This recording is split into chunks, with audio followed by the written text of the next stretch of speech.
Hey guys, I want to welcome you back to the channel. I skipped ahead of time because I had a spare day and none of my batteries were charged, so did all the timing belt removal, crank removal, all the covers, cams, you know, pretty much all the stuff that needed to come off. Basically, the only thing I was kind of worrying about is that I wasn't showing me pulling it apart, but doesn't matter because I'm going to be putting it back together, and then basically everything I do, putting it together, you just reverse. So what I'm going to do today is hopefully get the engine put back together. While I was pulling it apart and I did the valve stem seals, I had found that one of the valve springs had been put back in upside down by the previous person who had rebuilt it, which is kind of oopsie on their part, but I've fixed that. I've lost the valve collet. It's a 50-50 whether it flew out of the engine or it fell down an oil return. I did make sure it was an oil return. Pushed about 7 foot of rope into the bore down the spark plug wells, and then tightened it up to top dead center, and that's how I kept my valves up. And then I did use a 16mm spark plug socket with some neochrome magnets that I just got from my local hardware store, so little things like that. I put 3 of those on the inside and gave it a tap, and that released the valve collets. Reinstallation was a pain. As I said, 2 different tools I had. I paid over $120 for those 2 tools and both of them didn't work. So I ended up just customizing an old jack handle, cut a slit either side and kept the ring on the top, because obviously when you push this down you have access to back and front. I'd get my finger through and kind of push one collet all the way down past the threshold and clip it in. And then the other side, if I couldn't get in with a finger, I'd use an old valve stem seal and just give it that extra push and it would clip in. And I didn't really have many problems with that. So just got to put the cams back in, put all the timing stuff back on, water pump pulley, all that jazz. And yeah, then I'll be ready to crank it over, get some oil pressure going, and then we will fire it and see if it's just as smoky as it was. So here's all my cams and cam caps and shim buckets. I kept them covered with this and chucked this over the top to stop any condensation or anything getting to it. That basically just stops the cams rusting while they're out. You can put them in a container with some oil and just, you know, turn them over every couple of days, whatever. That'll probably keep them from getting surface rust, but I didn't plan on this being out this long and it still kind of had oil on it, so throw on an old tea towel over it, like an oily rag, tea towel, whatever, and then just something that the moisture can't get through is pretty well good enough, I reckon. But yeah, anyway, let's get to putting this stuff in. Will apologise because the my stand is on a bit of an angle, so the picture will come up slightly angled. There we go.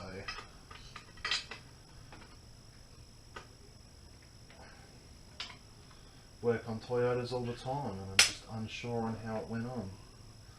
Makes me feel a bit silly. Right, so I'm going to use some assembly lube. Should probably wipe these out first because there would be some grit in them from sitting for a little while. Now, this is a graphite based assembly lube, so it will come out black.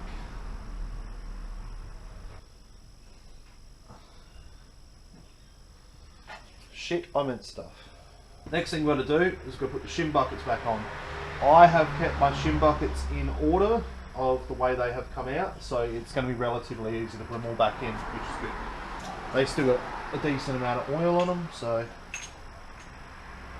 I should actually should put some assembly lube on the top of these, because So that's in. Give that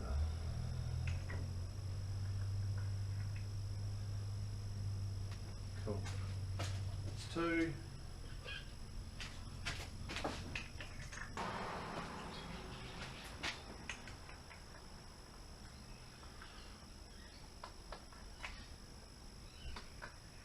Alright, that's all the exhaust ones. Now for inlet. 1, 2, 3.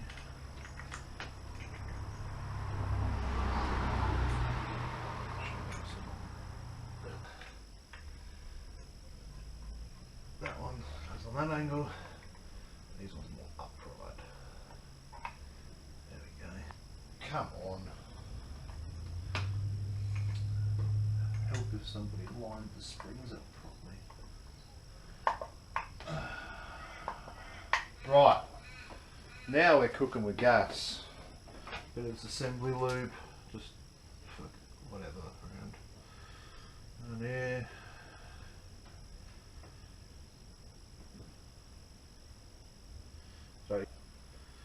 Okay, so exhaust cam. Now there's a special trick with this. Into the cam, you just have to pull that out the slightest bit so you've got clearance so you can put it back in.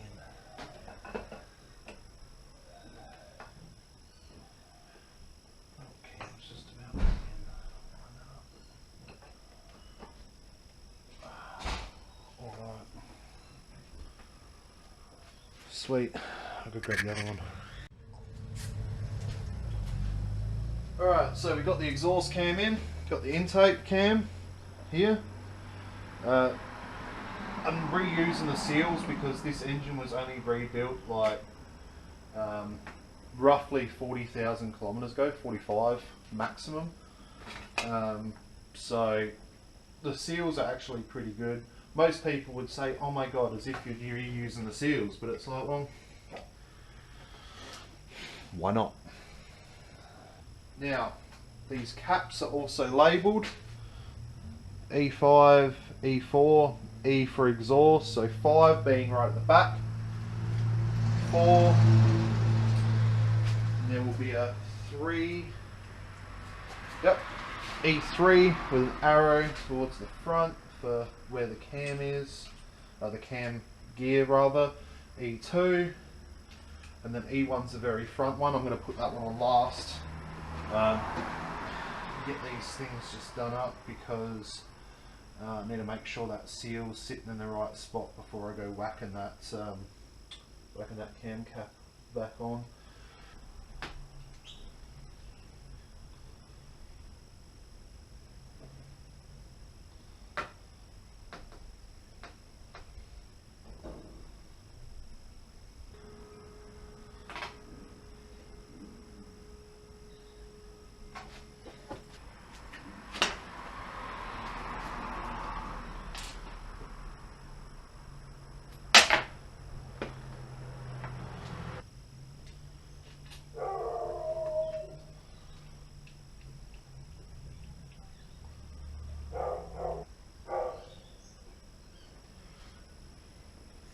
I'll get the next lot of cam caps ready.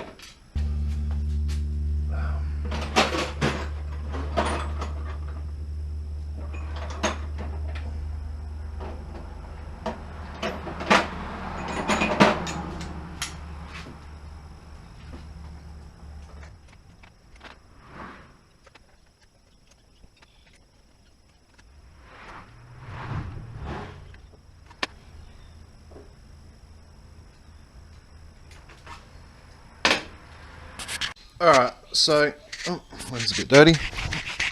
There we go. So yeah, there's a specific order these all got to go back in. All got to be tensioned up at. 13 foot-pounds is apparently the torque setting for it, for all the cam cap bolts. I did note before that the exhaust does have the E on it.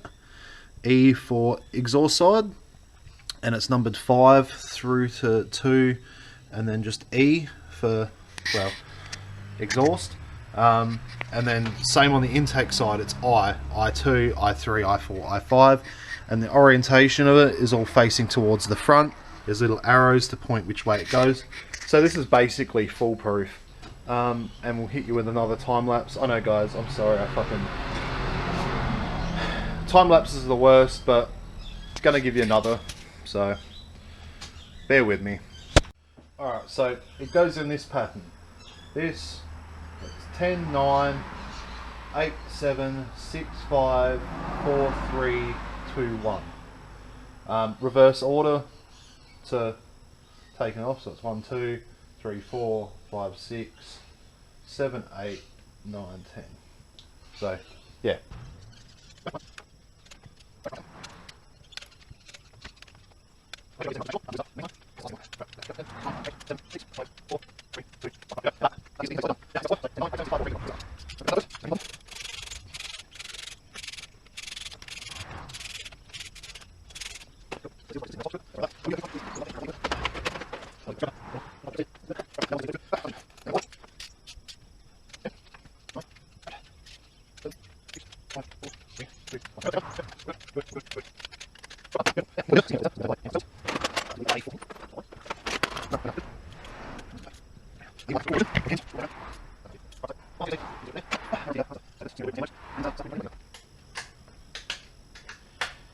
Cool, done.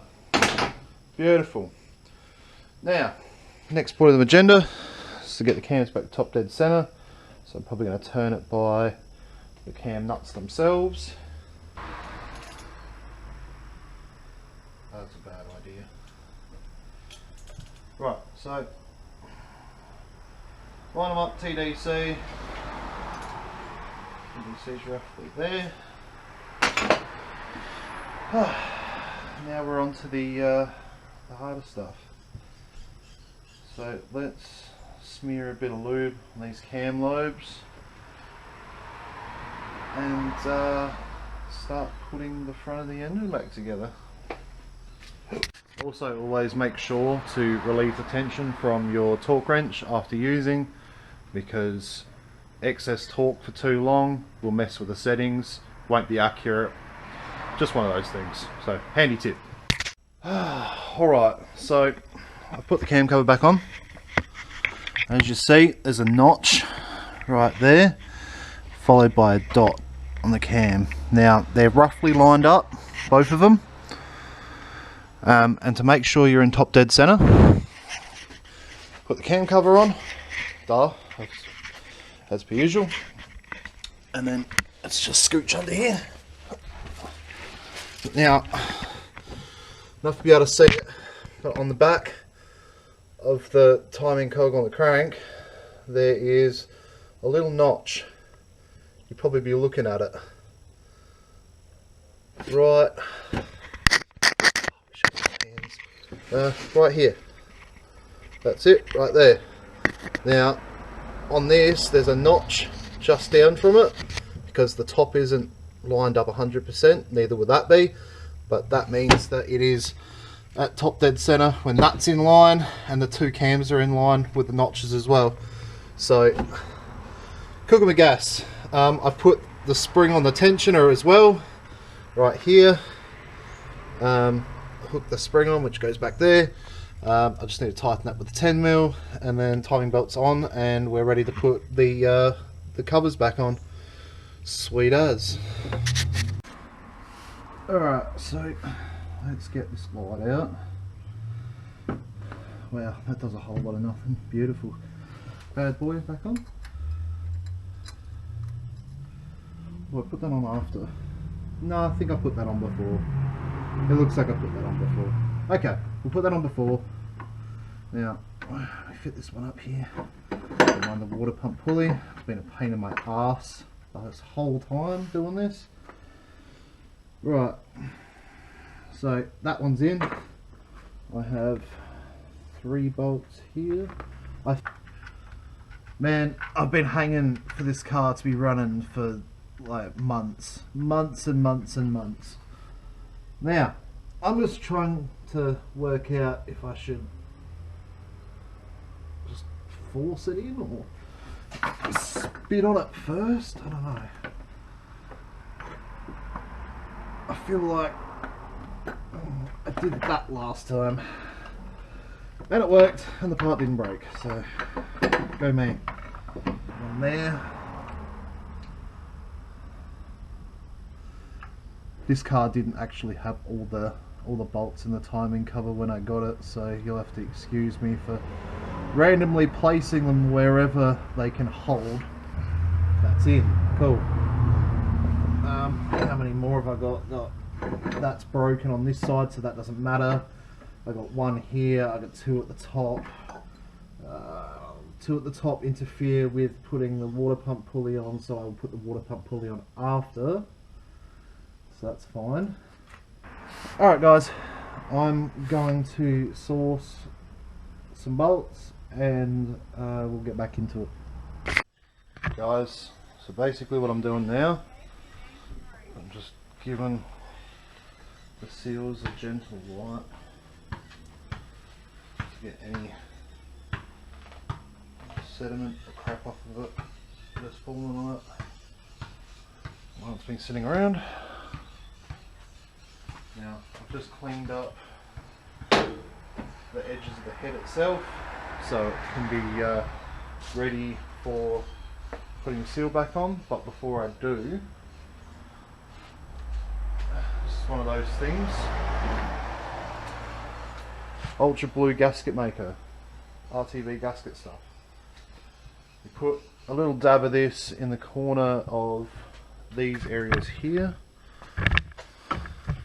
If you can actually see it, sorry. Right there, and over here as well. Just stops any oil getting past and leaking through. So just put a little bit in there.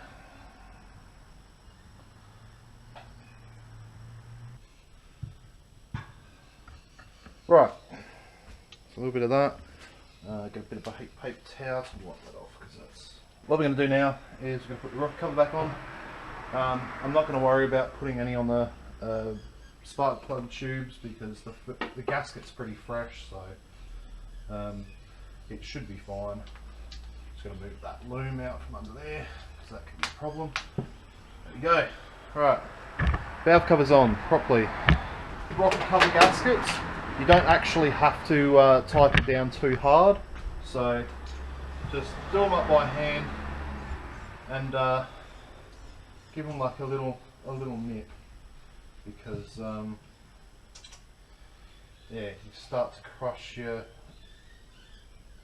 rocker cover gasket, and then that starts the leaks going. So just holding the top of the ratchet, just there you go.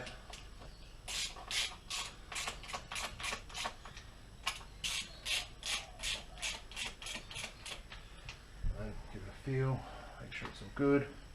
That feels pretty nice. Give it one more last nip. A quarter turn. Cool. That's done. First, actually, before we do that, I'm going to put water pump pulley back on.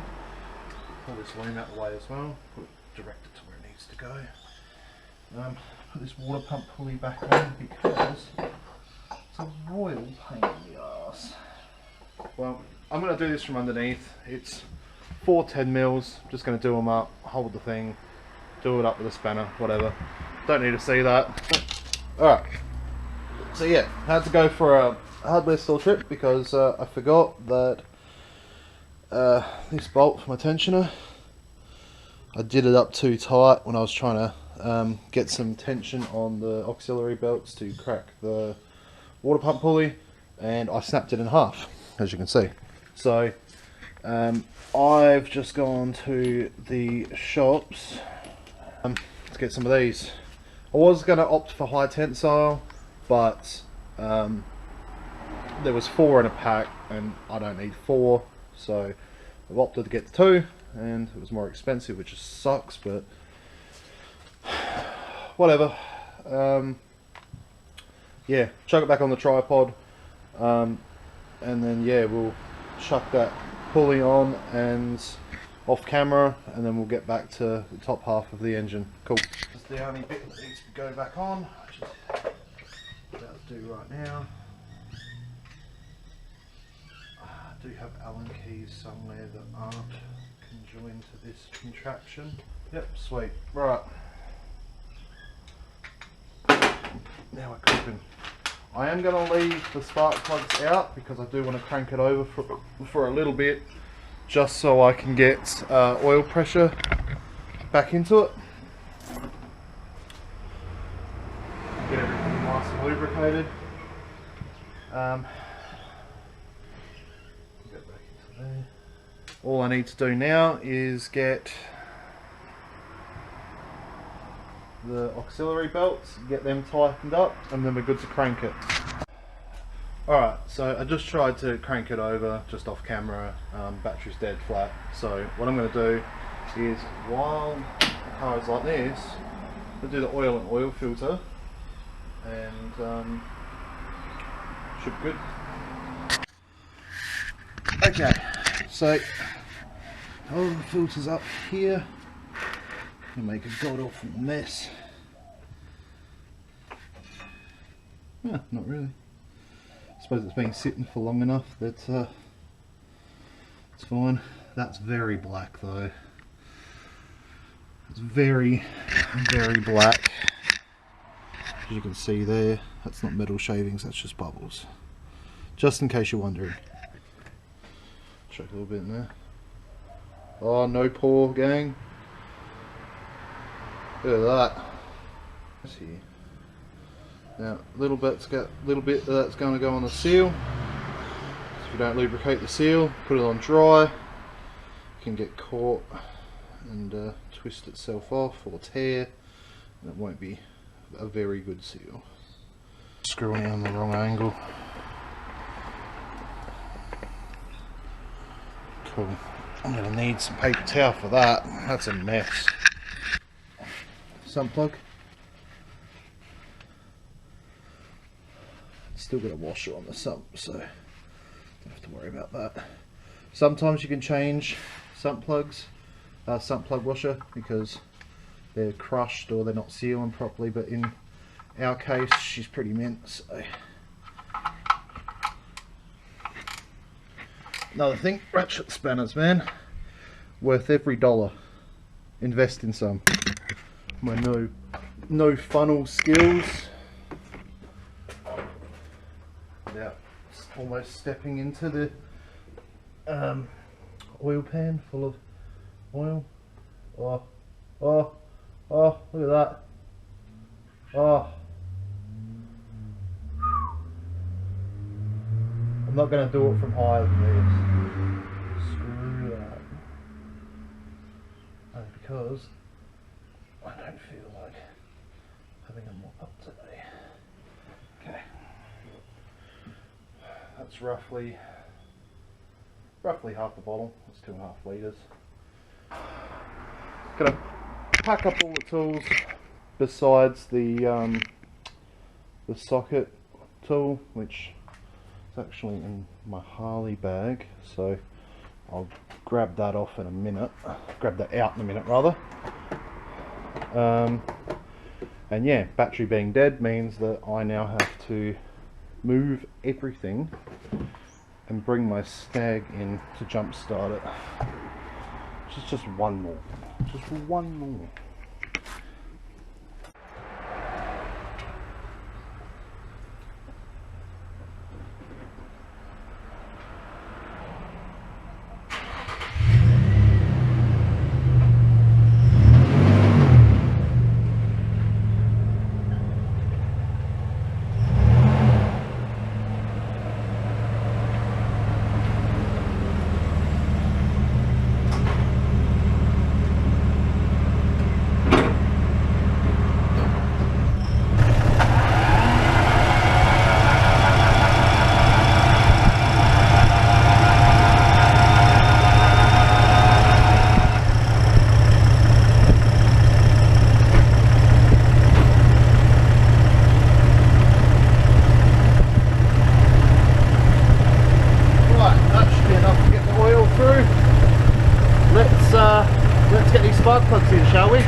vital thing too. Oil cap. Don't leave home without it. 2, 3, 4. Now my plugs look a bit fouled, but that's because they are. Don't worry about it.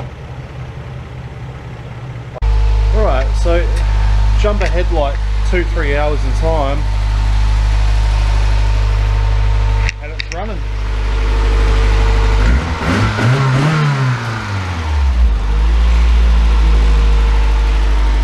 Pretty happy with that. Sounds like it needs more oil though, but other than that, it's running. And there we go, boys and girls, just like that.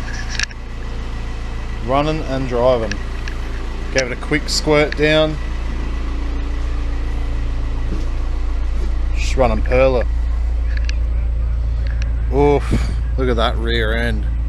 That's a sexy rear end.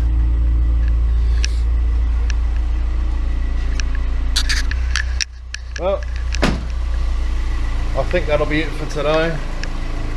This will conclude the part 2 of the AE101 Levin valve stem seal bullshit. So stay tuned, and anyway, thanks for watching, and hope to see you next time. Bye.